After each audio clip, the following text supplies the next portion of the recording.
everyone. Welcome back to episode 92 of Talkoffamepod podcast with your host, Kylie Montigney. I'm so excited to have on our award-winning actor, producer, and podcast host, Kash Hovey. Thanks so much for Hovey. on, Kash. Oh, sure, yeah. It's actually Hovey. Thank Oh, you. Hovey. Sorry about that. And so you have launched your own talk show on Air with Cash in 2021 on YouTube where you interview celebrities about their upcoming film and TV roles. How did you come up with the idea of starting on Air with Cash, and what do you hope people take away from the show? I'd really gotten into podcasting the year or two prior. I was working with a lot of comedians, and a lot of them had their own podcasts and would interview their colleagues. So I've always been a real team player, and always doing. I love working with. I call my family basically. The people that I work with. So I like the concept of, us doing talk shows together, being in each other's movies. And then when the pandemic happened or started, we were stuck at home. So we started just doing interviews on Instagram lives with our colleagues to stay connected. And then I had wanted to do some kind of talk show podcast. And then later that year, we started on air with Cash.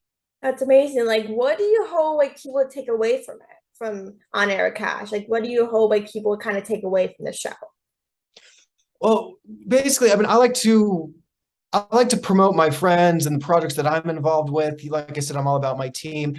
And at the same time, so basically, I like to have friends on and colleagues on, or even people that I don't know. It's really cool when someone reaches out and says, "Oh, we want to do your show." And, I learned something about them that I didn't know, and I admire their work. So it's a nice way to have a conversation. And then, especially if there's some sort of inspirational or insightful story that comes out of it. Recently we had a friend of mine, Beverly D'Angelo from the Vacation movies. She plays the mom.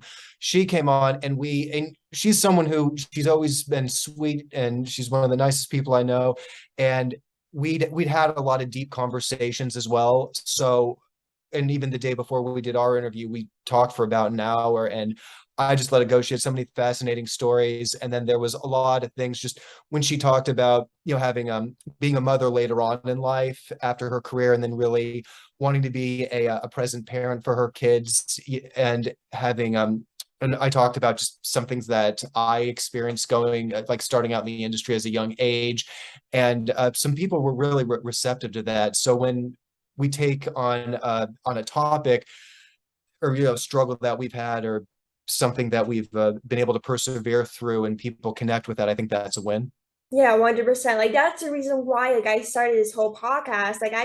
I'm only 15 years old from a small town in Pennsylvania, so it's not normal for someone my age to do something like this. It was not normal. And obviously, like, since I was like born, I always been fascinated by the entertainment industry and talking to so many famous people. And have been lucky enough to do that. But like how do you what kind of manage to like talk to all of these people on a podcast? Like, is there anything specific you like to talk about on a podcast, or anyone specific in the entertainment industry or any field? Yeah, well, everyone's a little bit different. We've had musicians on. I actually just had an interview with a director this morning who I hadn't met before. And then we also have mainly acting, because for me, for whatever reason, I just grew up watching movies and TV, and I just understand movies for whatever reason. So I always knew I would be geared towards that. So when I have another actor on, or a director or something and well, I did grow up in the music industry to a degree. My dad was a music executive. So, and I love music as well. So anything in the arts, I'm really more geared towards. And I think it's really just finding what connects. Like in Beverly's case, this is someone who I don't know what's cool with your generation, but definitely for someone my age, we all grew up watching. That's like a tradition, watching Christmas Vacation, and then she's done so many. Even the House Bunny, and there were all these other films.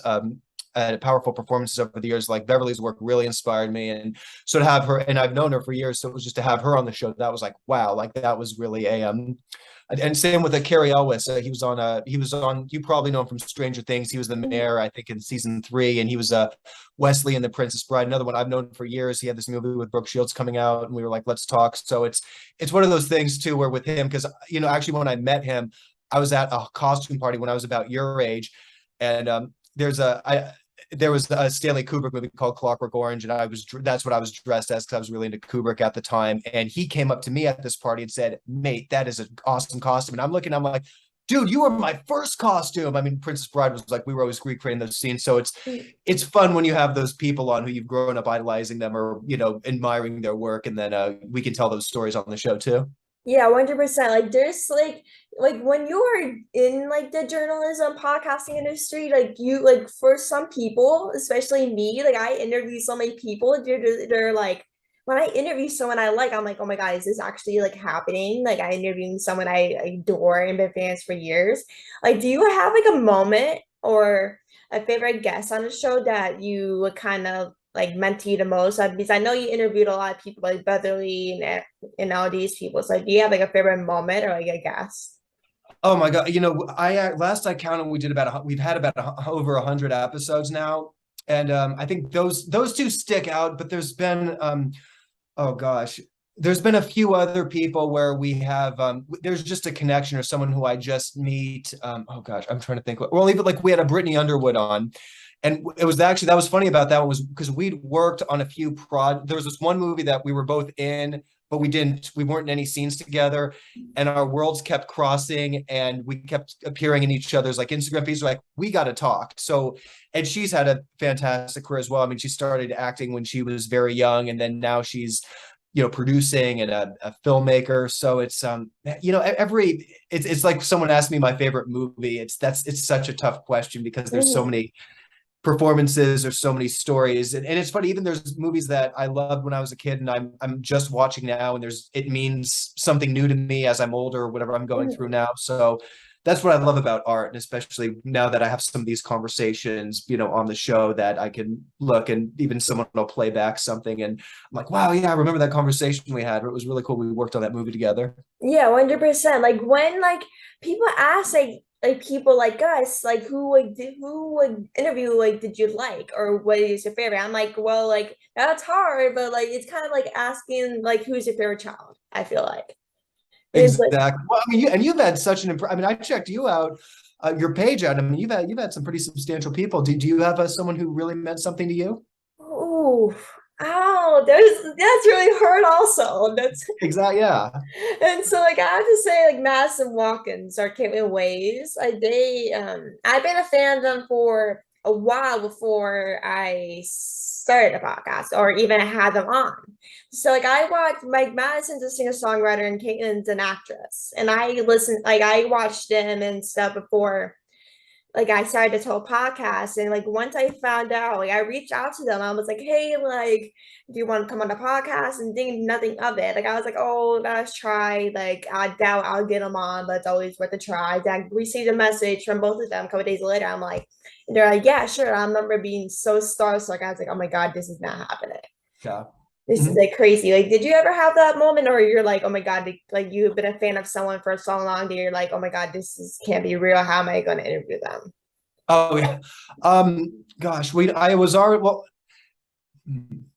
I've definitely had that in life. I mean, with the interview, like even Beverly Carey or Brittany, or there's just so many people or even my childhood friend Mika Borum. She actually directed the movie that me and Brittany did. We had different shooting schedules, but it's yeah, I really every guest is special to that degree. I mean, I think I told you the Carrie story where it was just me being a kid, and I'm at a Halloween party, and he comes up to me and says, "I like your costume." I mean, to me that was like, oh my gosh, that was Mhm. I can't believe I got that compliment. And then to have him on the show, and he's someone who I always run into.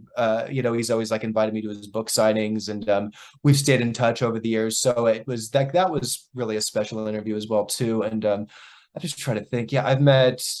It's actually when I think I was your age too. I was about 15, and I was at this Grammy. My older cousin took me to some Grammy party, and I remember I got to meet Mark Wahlberg, and I was like so starstruck, and it was because I just started talking to him, and he actually pulled me aside and was just, hey, you know what? So what are you into? Like he really made time for me, and just was the nicest. He could have just said, or not like he wouldn't, but it was just, you're around people, it's like they just want to get to where they're going. But just the fact that I'm like 15 and I really was telling him how much his work meant to me, and he was really receptive. And then I met him again a few years later at I think it was the Guys' Choice Awards. He was presenting Burt Reynolds with an award because they'd both done Boogie Nights together, and it was at Sony Studios. Yeah, I think it was the Sony. Wait, Spike TV Guys' Choice Awards. It was just one of those chance meetings backstage, and he was nice as can be. I got a selfie that time, so that was cool.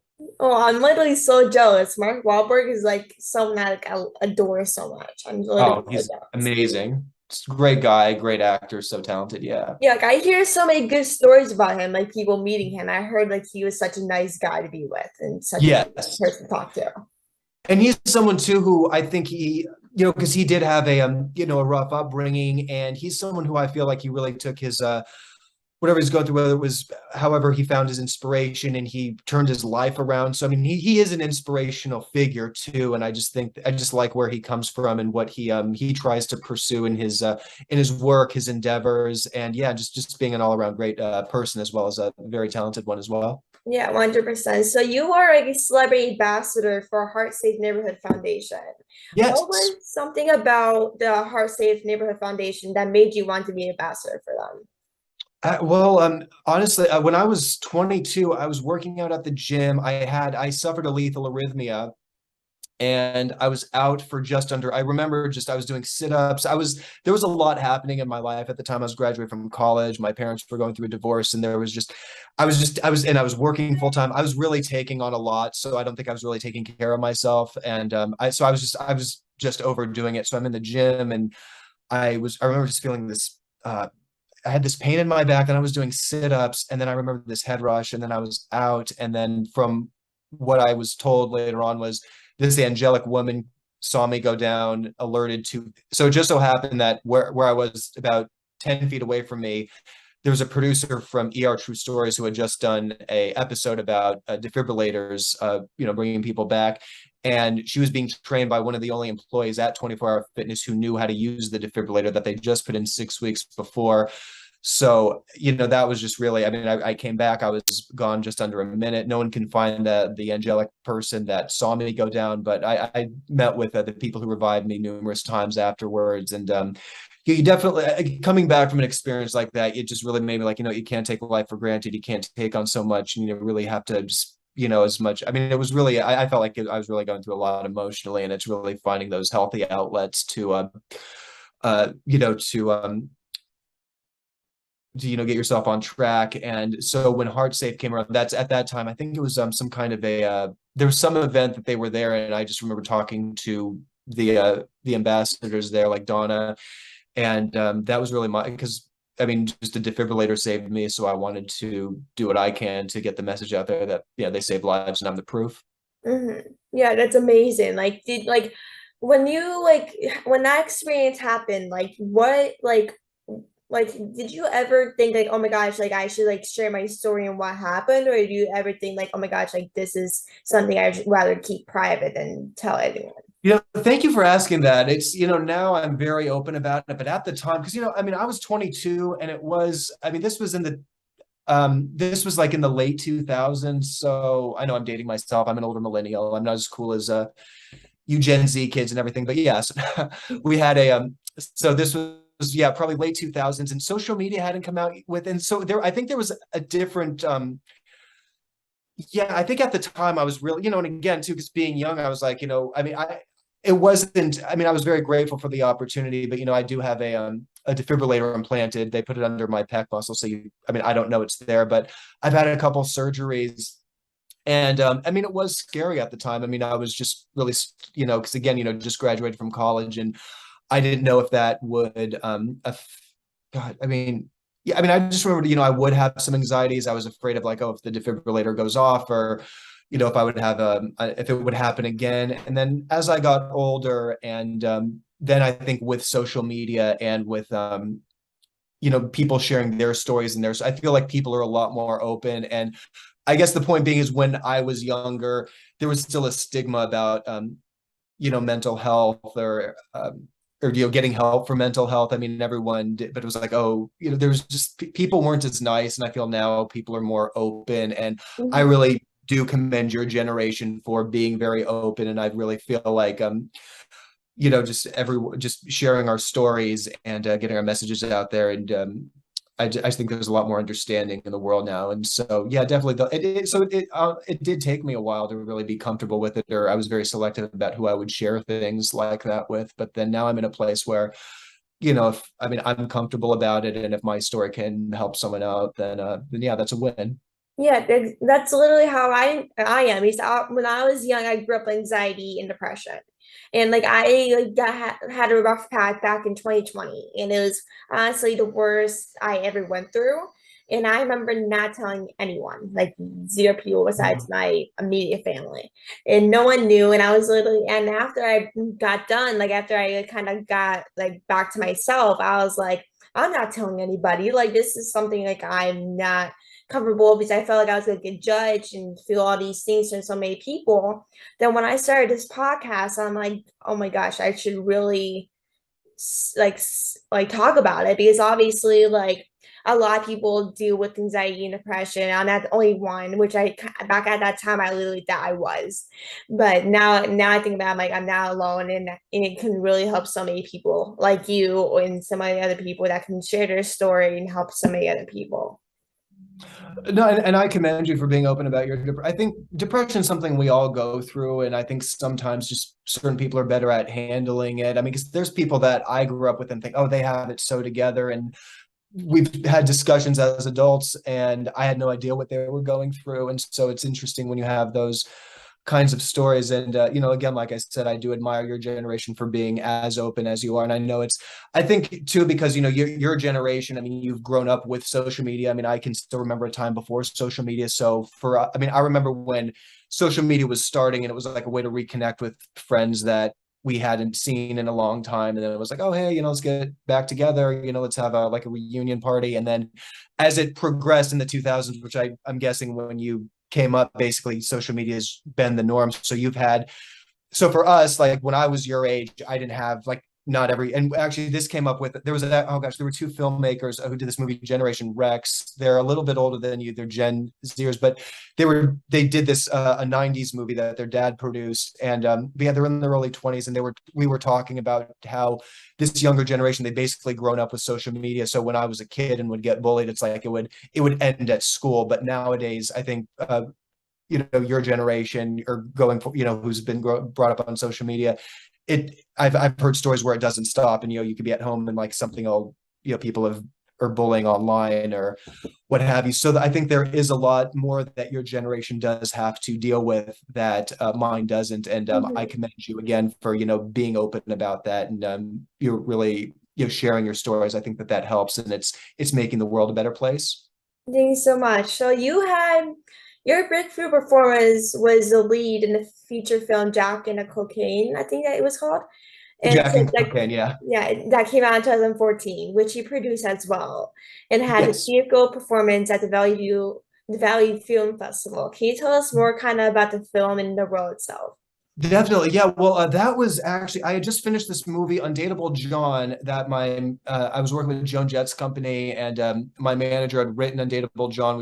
And that was, I mean, it was one of those things. She wrote it. Then there was like Tom Arnold got attached, Daryl Hannah, and then she wrote this part for me. And I found out the day that I was on set that Shannon Doherty was playing opposite of me. I'm like, oh my goodness, I grew up watching 90210 and Charms. So that was the cool thing. And then when we wrapped that movie, Cynthia had the writer, manager, producer, she had the script. So, I wrote this role for you. What do you think? And so we went right into it. I think, yeah, because we wrapped Undateable John, I think in like December of, and really we started off the new year. It was a while back. And then we, what happened? Oh, yeah, it was just a cool journey. I mean, I read it and I totally got it. So basically, Jack is a guy who he came from you learn more about his backstory, but when you meet him, he's on the street and he's struggling with drug addiction, but he came from a privileged family. But there was this family secret that he was in the dark about that always haunted him because of his upbringing. So when you see him, he meets this another girl, Christy Cocaine, and they're both having they both resorted to street life, and when they meet each other, they go on a journey to get their lives together, and then they find out more about their paths and why they met. So it was that was a special project because it was really us. It was a limited crew. I didn't know where we were filming half the time, and we would just go I mean, it was like really what you hear about with those I guess in the 70s, like those guerrilla filmmaking, or when you hear about making Rocky, where they were just like kind of on a car and they were interacting with real people on the streets. So there was yeah, there was some, actually I bumped into someone I know and we just kind of like worked something in right spur of the moment. So it was yeah, it was a fun journey. And then we released it on Vimeo. We got us, and that was right when I was starting to understand like social media as a marketing tool, and people were catching on with that. So, and then it took about, I think 3 years later, the Valley Film Fest wanted to screen it. So I felt like we got a proper premiere and a celebration for that. So, and then my mom, Michelle Bouilleur, who produces my show, she was really instrumental in making that happen. So again, it was like one of those things, like family celebration. Yeah, that's amazing. So you got to win Best Supporting Actor for As in Kevin. Did you kind of Yeah. ever kind of expect to win an award for that like role or get like recognition for the role? I was that was a very fun project to work on. It surprised me when I got that. Yeah, I mean, it was. I mean, anytime I won an award, I was like, "Oh, really? I won for that?" Or that was the start of something. But yeah, As in Kevin, it's I don't know if it's a comedy about Tinder dating, and it was but Summer Moore wrote and directed it, so it's just her perspective of what it was like with. And I think Tinder was relatively new at the time, so I'm the guy at the office who's just he was a wild character to play, but I just remember there was a few times, like, even because he's like this he's this guy who has a problem and he's always on Tinder. But I just remember like the first take, I kind of come in, I'm like, "What's up, ladies?" And I did it like full on just Jim Carrey, the masks. Like I was like channeling that energy, and there was like, it's funny when like some of the crew started laughing, and then we had to like do it again. So it was like, okay, we're onto something here. So that was a moment for me as an actor, and then to get an award for something like that was cool. Yeah, that's really funny. Like, did you like feel like Jim Carrey in the moment? Like, Oh really god, Jim Carrey? I mean, especially for that role, because it's so over the top. I mean, Van was like, he was a fun character to play, not a guy that I think anyone really wants to know. But he's that guy at the office who thinks he's the coolest guy and thinks he can go out with anyone. So it's like I totally got it, because we've seen a lot of those characters in the movies. So for that character and being a comedy, I was just, and I grew up watching Jim Carrey's movies. It was just kind of like that's what I was channeling. Just, hey, what's up? And yeah, here, this is how you Tinder, and oh, I'm gonna go on a date tonight. And it was just, yeah, it was all those funny lines, but doing it in that very animated way, because it was for Funny or we ended up, yeah, it was on Funny or Die. And then I think it's still on YouTube now. But yeah, and then when we got into some of those festivals and started winning awards, I'm like, okay, that was cool, and I was really happy for the team on that one. Yeah, it's amazing. Like when you are usually auditioning for a role, like how do you kind of get into like the mindset of the character you're portraying? Wow, there was gosh, there's well, like for Jack and Cocaine, like I said, he's dealing with addiction and depression. So I mean, that was a thing too. I mean, I was like, there's a scene where I'm going through a like a panic attack withdrawal, and I had to be I think I lost about 20 pounds, like in a healthy way. It was just to physically, I mean, I was already skinny at the time. It was before I really started working out. But it was just, there was this scene where my character's having a freak out, but that was like literally me. And I had just eaten like a banana and had a cup of coffee, and we knocked out like 12 scenes that day.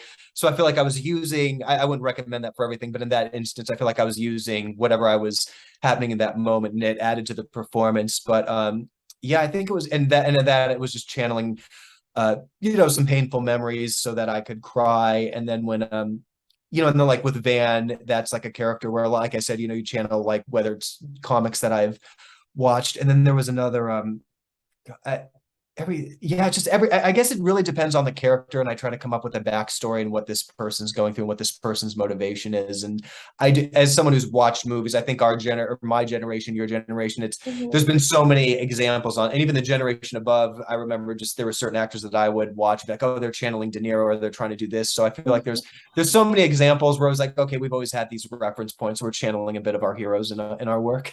Yeah, 100%. Like sometimes like what I think most people that are in like kind of our generation, like when they're acting, they usually use someone like kind of like Jim Carrey for reference in their character. He's obviously we all grew up with Jim Carrey. He's obviously Yes, like he's been around for a long time. So obviously everyone basically knows who Jim Carrey is. And so exactly. obviously, like there's so many actors that we can connect to, but Jim Carrey is like specifically like the number one guy if you want to get into comedy. That's Oh, exactly. Yeah. And so, like, the final question I have for you is, what is some advice for people that like to come in the entertainment industry, like one day, or just really like to become like a podcast host? Oh, I always say, just believe in yourself and do what you're passionate about. I mean, I've failed more than I've had wins. I mean, it's an end, you're always auditioning, you're always being selected for stuff, and you're always, I feel too, even, because you're always needing to be selected by somebody, and you're always like, oh, what do they need? And how do I give them what they want? Or how do I deliver this character right? So I feel like the podcasting really gave me that freedom to be more me, even though I love acting and I love movies. So yeah, I just think like but I will say that most times when I fail, it's when I'm not being true to myself. So even if it's a character that I'm not 100% invested in, or if there's just, yeah, I mean, I think we know, or we can feel it. We were just talking the other day about with someone about just even auditioning. Like, I've laid down 50 different takes for an audition, but it's like, when you're sending in the right one, where I can fudge up a line and be like, oh, okay, I've got it, I rushed that one. So, and I can be a perfectionist sometimes. So it's yeah, I just, really just believe in yourself. And I think a lot of times, I mean, because I grew up in the industry young, and I didn't always, and it was, again, this was like, in the 2000s, so we didn't really have social media. There's just so much access now. I mean, really take advantage of every, like, even just you, like, starting your show right now. I mean, this is awesome. And the fact that you're doing this and you've already interviewed some great people that are some of your heroes.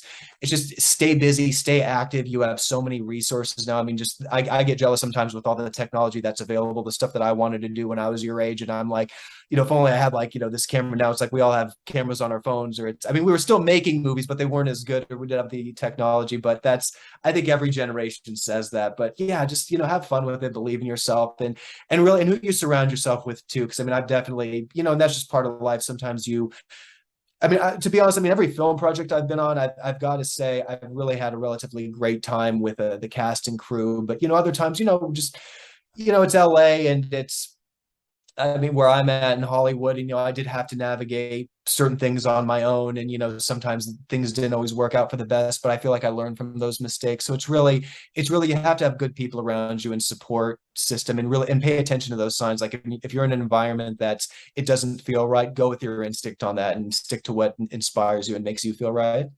Yeah, 100%. I totally agree in that. And so thank you so much for coming on the podcast. It was such a great time to chat with you. I seriously love chatting with you and having a chance to speak with you. Like, where can people find you on social media if they want to like connect with you or anything? Absolutely. Well, I'm on Instagram. My name is Kash, Kash, and my last name is Hovey, Hovey. I'm on Instagram. We also have my show is On Air with Kash, with a K, and that's on YouTube as well too. You can check out our interviews. Yeah, I think we have a film festival coming up in November, so we'll be doing a lot of promotion on that. And yeah, I'm always down to collaborate with cool new people. And again, I thank you for having me on your show. And I did notice you mentioned something. So you're in Pennsylvania? Yeah, in Pennsylvania.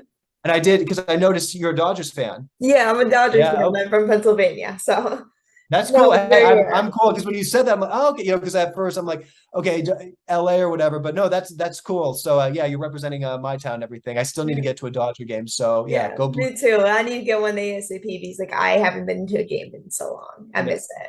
I did at one point, I forgot where I got it from, but I had a blue Phillies hat. I think when I was a kid, my cousin was an announcer, but I did have a Phillies hat at one point in Oh, time too. really? Like my Yeah, family's yeah. huge Phillies fans. So like Okay. obviously, So how do they feel me about you being a being a Dodger Dodgers fan and my fan? Phillies fans, it didn't turn out well, to be honest with you. Oh yeah. So are they accepting that you're a Dodgers fan, or Yeah, it's like, hey, now they do, no, but okay, back then they didn't. I understand. That's cool. All right, so thank you so much for coming on again, and it was great chatting. We'll definitely speak soon for sure. Thank you so much. Definitely. Hey, keep rocking. I wish you all the best, and yeah, keep it up. You're doing great. You too. Send to you as well. Talk to you soon. Okay.